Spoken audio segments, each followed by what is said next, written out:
আমাদের সেই নেত্রী আজকে বিনা চিকিৎসায় আজকে বন্দী অবস্থায় তিনি আজকে মৃত্যু শয্যায়।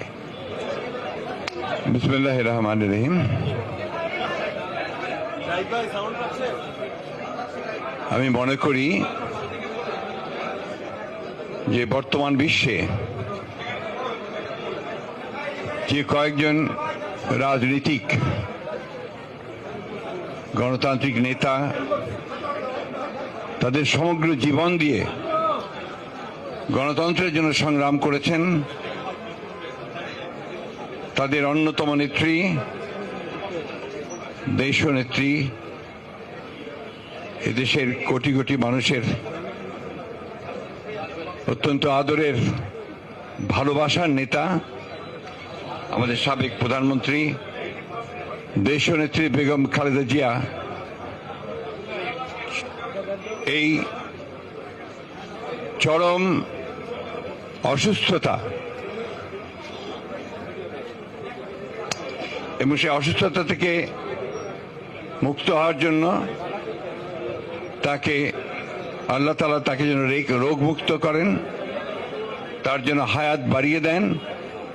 সেজন্য আজকে বিএনপি আয়োজিত কেন্দ্রীয় কমিটি আয়োজিত আজকের এই মিলাদ মাহফিলে উপস্থিত হয়েছেন আমাদের বিএনপির জাতীয় নেতৃবৃন্দের সঙ্গে আমাদের জাতীয় স্থায়ী কমিটির সম্মানিত সদস্য সাবেক মেয়র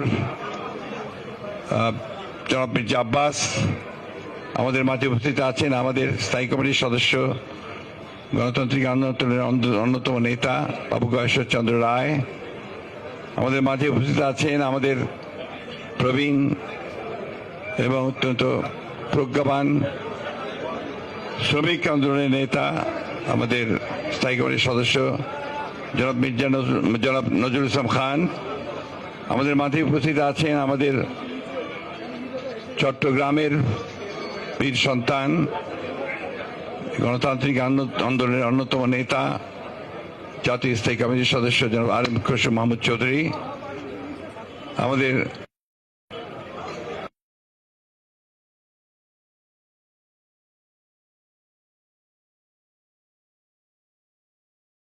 কমিটির সদস্যবৃন্দ এবং যুগ্ম মহাসচিববৃন্দ, সাংগঠনিক সম্পাদকবৃন্দ এবং বিভিন্ন বিএনপি অঙ্গ সংগঠন সমিতির নেতৃবৃন্দ, প্রিয় ভাই বোনেরা, আসসালামু আলাইকুম। আমাদের দেশনেত্রী বেগম খালেদা জিয়া তিনি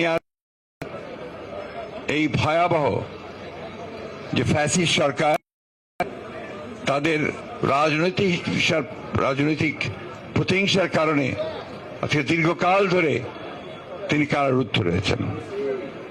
আপনারা সবাই জানেন, আমি পুনরাবৃত্তি শুধু এইটুকু বলতে চাই যে সম্পূর্ণ একটা মিথ্যা মামলায়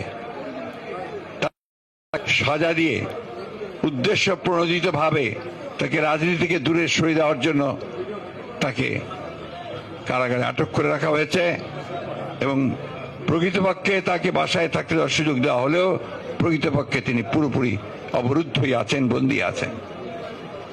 আমরা এও জানি যে তিনি এই অবরুদ্ধ অবস্থায় সেই কারাগার থেকে অসুস্থ হয়েছেন, তার কোনো চিকিৎসা হয়নি। তিনি বারবার কমপ্লেইন করেছেন, কিন্তু তৎকালীন সরকার তারা সেটা শোনেনি এবং তার সুচিকিৎসা করেনি।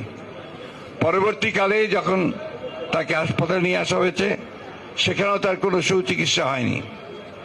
বাসায় আসার পরে যখন তাকে শর্ত দেওয়া হয়েছে তিনি বিদেশে যেতে পারবেন না, দেশেই চিকিৎসা করা হবে, সেই সময় এবার কেয়ার হসপিটালে তার যে মেডিকেল বোর্ড, সেই বোর্ড বারবার বলেছে যে ম্যাডামের যে অসুখ সেই অসুখের চিকিৎসা এখানে করা সম্ভব নয়, কারণ তার মাল্টিভেরিয়াস যে ডিজিজেস আছে, অসুখগুলো আছে, এই অসুখগুলো চিকিৎসা করতে হলে মাল্টিডিসিপ্লিনারি হসপিটাল উন্নত দেশে উন্নত মানের প্রয়োজন।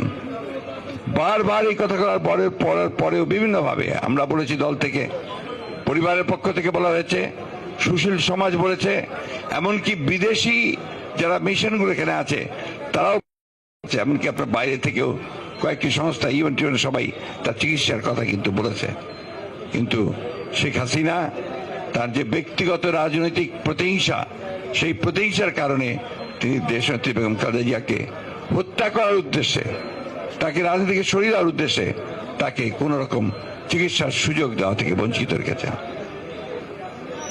প্রিয় বন্ধুগণ, আমরা সবাই জানি, বারবার দেখছি যে এই আজকে আওয়ামী লীগ সরকার যারা দাবি করে যে তারা নির্বাচিত সরকার, যারা কোনো মতেই নির্বাচন করে কোনো সময় আসেনি, সম্পূর্ণভাবে একটা প্রহসনী নির্বাচন তামাশা করে জোর করে শুধু রাষ্ট্রযন্ত্রকে ব্যবহার করে তারা আজকে ক্ষমতা দখল করে বসে আছে এবং বাংলাদেশের মানুষের এক এক করে সমস্ত অধিকারগুলো তারা কেড়ে নিয়েছে, গণতান্ত্রিক ব্যবস্থাকে ভেঙে দিয়েছে, বিচার ব্যবস্থা ভেঙে দিয়েছে, মানুষের কথা বলার অধিকার কেড়ে নিয়েছে, এমনকি মানুষের যে বেঁচে থাকবার যে ন্যূনতম যে অধিকারগুলো সেগুলো তারা আজকে কেড়ে নিয়েছে।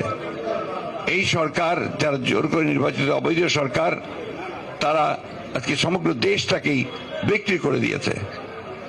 আপনারা দেখেছেন যে কয়েকদিন আগে কয়েকজন পুলিশ কর্মকর্তা তাদের দুর্নীতির কাহিনী বেরোলো।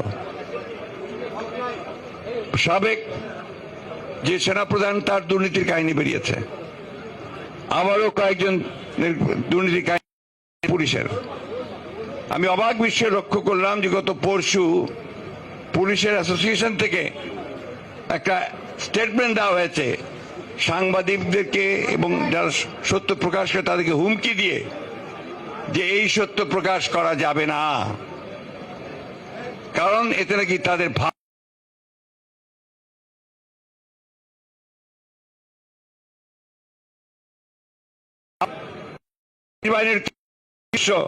তারা কিভাবে এই অবৈধ সরকারের সঙ্গে যোগ সাজস করে তারা বিত্ত বৈভব একটা দুর্নীতি পাহাড় গড়ে তুলেছে। শুধু তাই নয়, তারা রাষ্ট্রযন্ত্রকে ধ্বংস করছে এবং গণতন্ত্রকে ধ্বংস করার দায়ও তাদেরকেই নিতে হবে যারা এই বিষয়ে জড়িত আছেন। আজকে প্রধানমন্ত্রী, তথাকথিত প্রধানমন্ত্রী যে নির্বাচিত নন, তিনি ভারতে গিয়ে তিনি চুক্তি করেছেন, 2 দিন থেকে 10টি চুক্তি করেছেন। চুক্তিগুলো আমরা দেখলাম, যে চুক্তিগুলো বেশিগুলো বলাই হচ্ছে আপনার একটা মেমোরেন্ডাম পার্টিকেল সই করেছেন, আর অনেকগুলো চুক্তি তারা করবেন, কারিগরি আপনার দল পাঠাবেন, সেইগুলো নিয়েছে। কিন্তু আমাদের যে সমস্যাগুলো, আমাদের যে তিস্তার পানির যে ন্যায্য হিস্সা আমরা পাচ্ছি না, সেই ব্যাপারে কোনো চুক্তি হয়নি। উপরন্তু কি হয়েছে, তিস্তা প্রকল্পের যে প্রস্তাব তারা দিয়েছেন, সেই প্রকল্পে অংশগ্রহণ করার জন্য, অর্থাৎ সেখানে বিনিয়োগ করার জন্য ভারতবর্ষ প্রস্তাব দিয়েছে। আমাদের প্রশ্ন খুব পরিষ্কার, আমরা সবার আগে তিস্তার পানি ন্যায্য বন্টন চাই এবং ভিন্ন সমস্ত অভিন্ন যে নদীগুলো আছে প্রত্যেকটি নদীর আমরা আমাদের হিস্সাটা চাই, এটা আমাদের অধিকার, আন্তর্জাতিক আইনের অধিকার। এই কথাগুলো সরকার বলতে সম্পূর্ণ ব্যর্থ হচ্ছেন।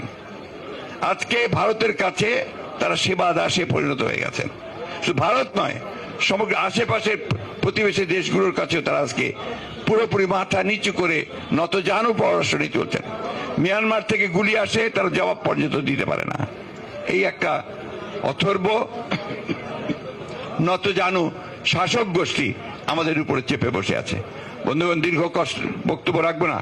আপনারা আজকে এখানে অত্যন্ত কষ্টের মধ্যে এখানে বসে আছেন, তার চেয়ে বড় কষ্ট করছেন আমাদের দেশনেত্রী বেগম খালেদা জিয়া। তার জীবন মৃত্যু একেবারে সন্ধিক্ষণে।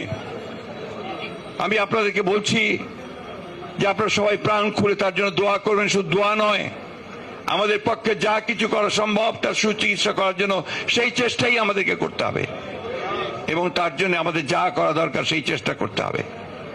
আমরা আসুন পরম করুণাময় আল্লাহ তাআলার কাছে এই দোয়া চাই যে আল্লাহ তাআলা যেন আমাদের গণতন্ত্রের প্রতীক, যিনি আমাদেরকে স্বৈরাচারের কাছ থেকে গণতন্ত্র এনে নেতৃত্ব দিয়েছিলেন, যিনি এই দেশে বহুদলীয় গণতন্ত্রকে আরো শক্তিশালী করার জন্য সংসদীয় গণতন্ত্র প্রবর্তন করেছিলেন, যিনি কেয়ারটেকার গভর্নমেন্টকে সংবিধানের সংযোজন করে তিনি এই দেশের মানুষের ভোটের অধিকারকে নিশ্চিত করেছিলেন, যিনি এই দেশের মানুষকে তার আর্থিক মুক্তির জন্য কাজ করেছিলেন, যে কারণে তখন বিদেশের পত্রিকাগুলোতে লেখা হতো ইমার্জিং টাইগার।